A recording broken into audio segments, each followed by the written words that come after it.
Night Train Pickleball, and today we are talking about the short game, or dinking, right? So what does that mean? That means that all players have made it to the non-volley zone line on both sides, or the kitchen, and now we just have this 14-foot space between us that we are utilizing to play the game. Okay, so a couple things to keep in mind. So first, if you've been following this series, you know that a couple weeks ago we started with the serve and a few drills that can go with the serve to help you start getting a way more effective serve.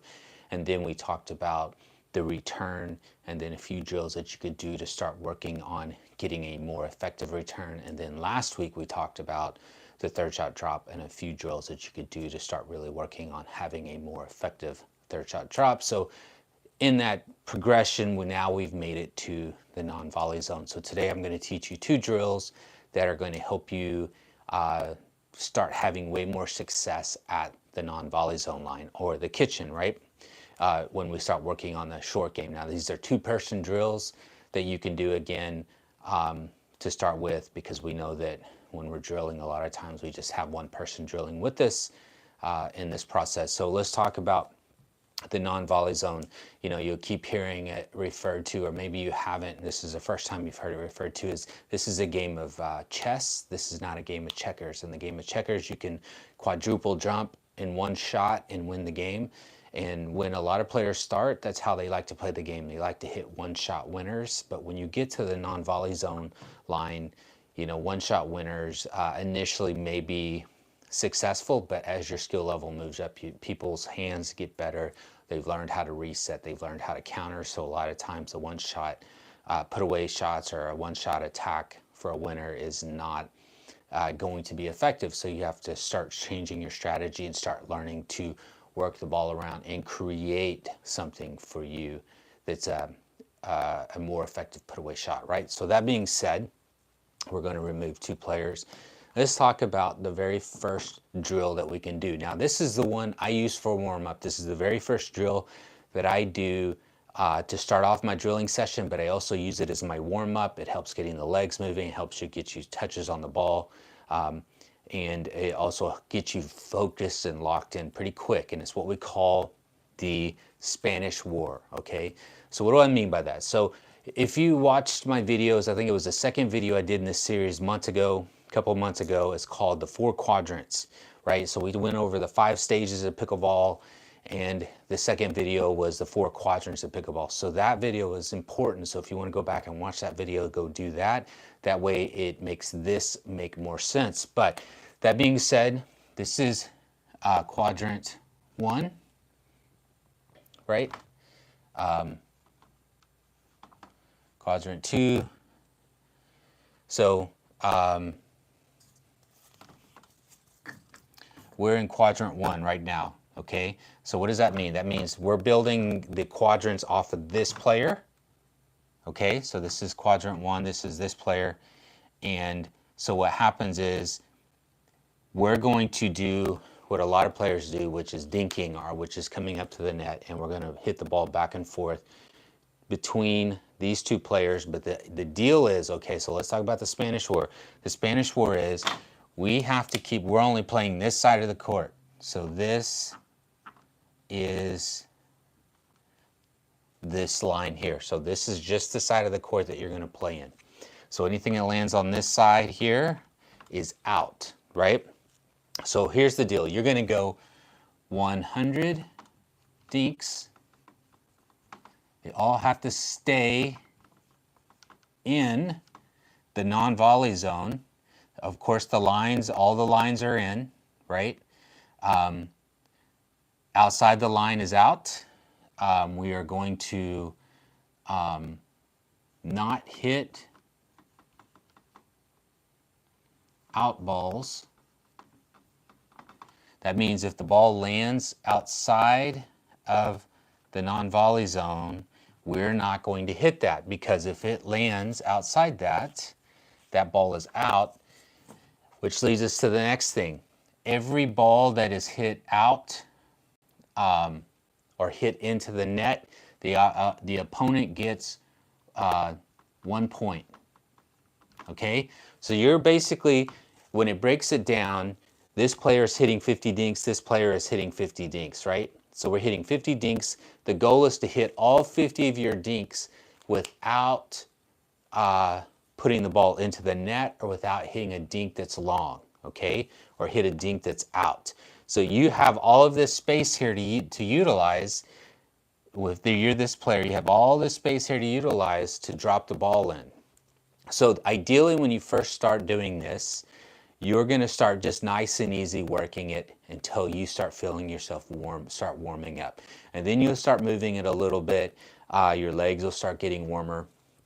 And then pretty soon, by the time you're getting to the end of your 50 dinks, you're being a little more aggressive. You're moving this player, you're dropping it short, you're dropping it short, you're dropping it short, you're dropping it deep, dropping it a foot. You're resetting the ball, but you're utilizing this whole area on both sides. And the goal is, the very first goal in all of this is to start learning to be consistent. And then you need to start learning to hit some effective dinks. So you're being very first thing you're learning is to be consistent. So you're getting to all 50 dinks. You didn't make a mistake. So you've given up 0 points. And then this player is learning to be consistent. Say they make 2, they put 2 into the net. So now you've won that quadrant because you won 2-0, right? So that's the first thing that we want to do. So that is quadrant 1. So now this player will move over, and now you're into quadrant 2, right? And now everything is going cross court, okay? So that is, again, this is the outline. So anything that's put on this side of the court from this player is out, and anything that's put on this side of the court by this player is out. So you got to keep everything in here. You got to keep everything in here. Again, it's 100 dinks. You want to move the ball around. And so you're keeping everything inside here, right? So you're hitting, so it's 50 dinks again. So we go through here, we set up, again, trying to be effective, trying to be consistent, trying not to hit the ball out, but you also need to experiment a little. You need to do some, put the ball over in the corner, put the ball over in this corner, drop it short. You know, you're working this player, because learning to hit those balls and then watching your opponent, or in this case your drill partner, move, will start teaching you in a game to start doing the same thing. So if I hit a ball over here and this player doesn't move very much, guess what shot I should be hitting a lot, okay? This is things you start teaching yourself in the game, right? So we hit 100 dinks here, we finished there, so that was quadrant 2. Now we're into quadrant 3, which is, now we're straight ahead here. So same thing. Now, why is this important? Because we have a sideline on this side, and now we have the sideline on this side. Because as you move up, so having a sideline here is important, because when I was over here and I was able to hit dinks that were effective, even if I miss. So in a game, if I miss here, the ball is still in, right?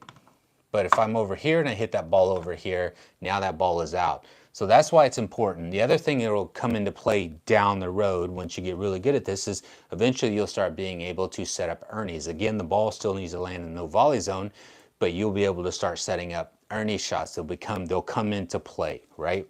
So that being said, we also want to be careful that if we get drug over here and we hit the ball here, that this player doesn't jump the line and hit the ball in for a winner. Okay, so that's why this sideline is important. That's why you need to do both sides. All right, so we do 100 dinks here.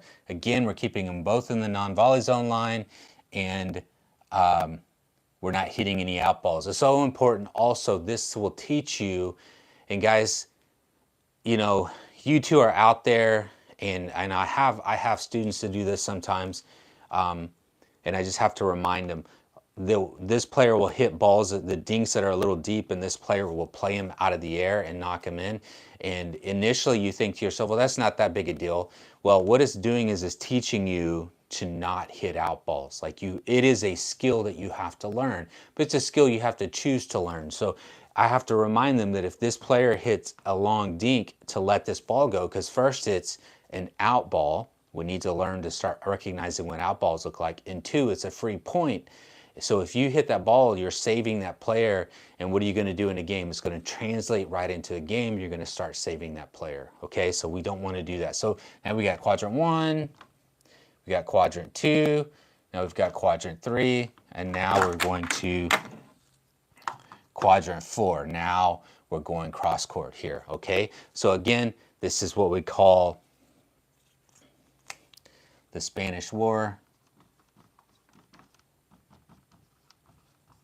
It is supposed to, at some point, get competitive. You are supposed to work on putting pressure. Now, you're going to realize that when you initially start doing this, that you're overhitting your dinks, okay? And initially, this player is going to let, that becomes way more important for this player to let, the out ball go. That way you learn that that dink was too long, that dink was too hard, that dink was out. So now you have to start reining in the power of your dink and start figuring out how to hit a slower, way more effective dink shot, or a short shot into the non-volley zone that's going to add pressure to your opponent, okay? It does take some skill, it takes some discipline, it takes some, just some patience to be able to do this. To be able to win a consistent dink battle by keeping the ball in the non-volley zone and learning to put pressure, that is a skill. And as you get better, the higher level your skill level will become in the non-volley zone, okay? So that is what we call the Spanish War. So it starts here in quadrant 1, then it moves over here to quadrant 2, and then we're over here in quadrant 3, and then we finish up in quadrant 4, okay? So this is quadrant 1, and then this would be quadrant 2, and then, I'm sorry, this would be quadrant 1, quadrant 2, quadrant 3, and then this is quadrant 4, okay? So you want to go through all 4 of those. So if you do this right away, you get 200 dinks, 200 touches on the ball as a warm-up, all right? So that's the first thing that I will do in the non-volley zone, okay? So the next thing I do, because one of the things we want to make sure that we do in dinking is we learn as we move up that we actually don't want to get into a dink battle here. We actually want to get into the dink battle cross court. Gives us way more room for this player to have to cover. So what I do then is I take and I put tape, or I put some markers right down the center of each side of, and again, we know that if we're doing cross court that this is the outline, right? So everything this player hits has to be over here, and everything this player has hit over here. So now we've cut their court into 2 here. So when this player dinks, player starts the ball,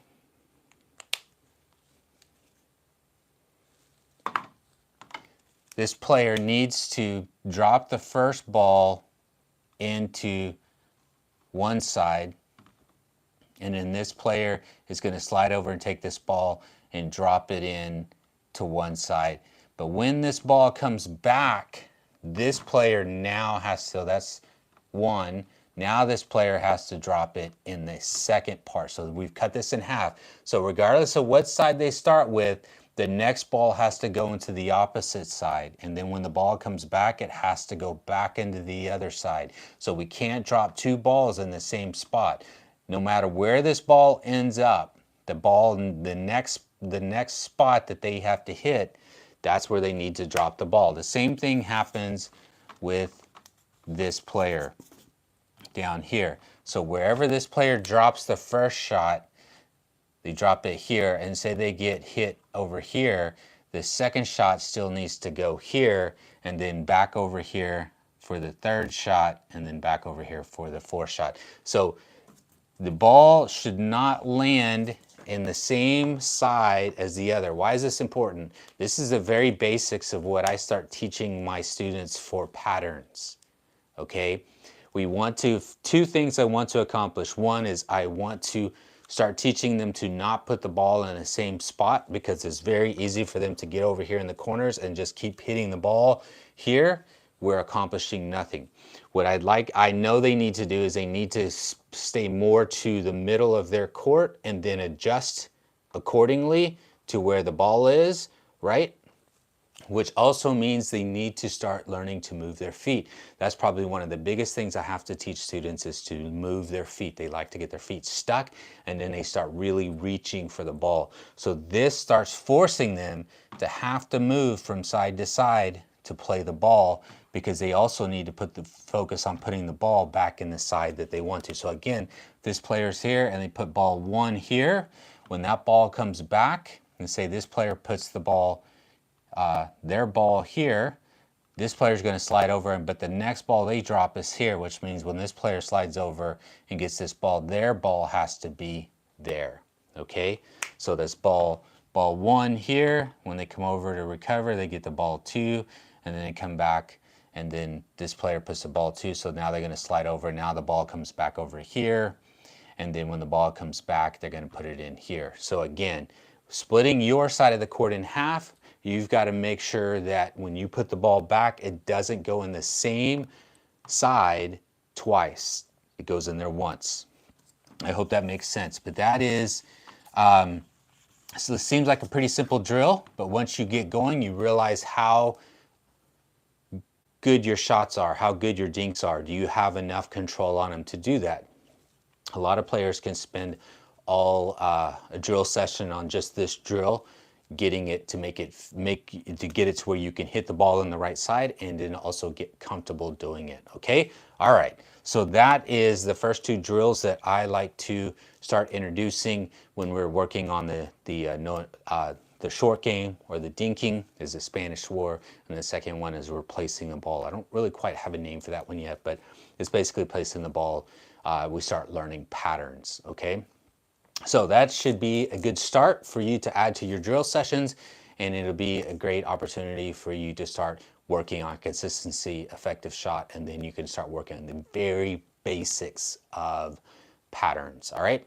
Again, Thomas Yellow Eyes when I train pickleball, and that's today's Whiteboard Wednesday.